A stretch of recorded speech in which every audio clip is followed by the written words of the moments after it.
know that nobody is going to win the election outright on Thursday, despite whatever Ed Miliband and David Cameron says.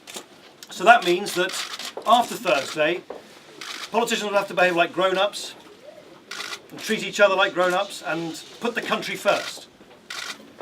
Now, we Liberal Democrats, we've put the country first over the last 5 years.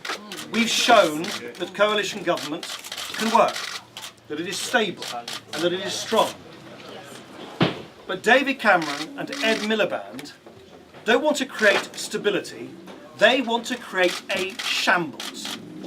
If, as they appear determined to do, they want to create a messy, unstable minority government, on the one hand in the hands of Nigel Farage and the right wing, imposing ideological cuts way beyond what is necessary, or on the other hand, in the hands of Alex Salmond and borrowing pots and pots of money that we don't have, all that hard work, all those sacrifices made by millions of our fellow citizens as we've had to go through this really difficult time over the last few years, will all have been wasted.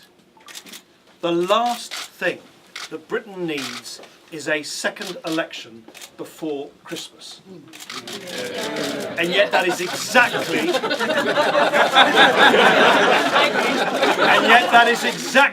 what will happen if Ed Miliband and David Cameron have their way and put their narrow party interests ahead of the interests of the country.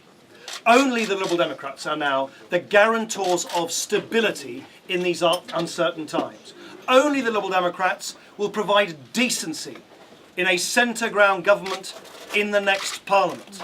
There's nothing decent about George Osborne's plans to force the working-age poor to pick up the tab for the mistakes made by the bankers. There's nothing decent about Ed Balls and Ed Miliband's plan to rack up more debt and make our children and our grandchildren pay for the mistakes of this generation.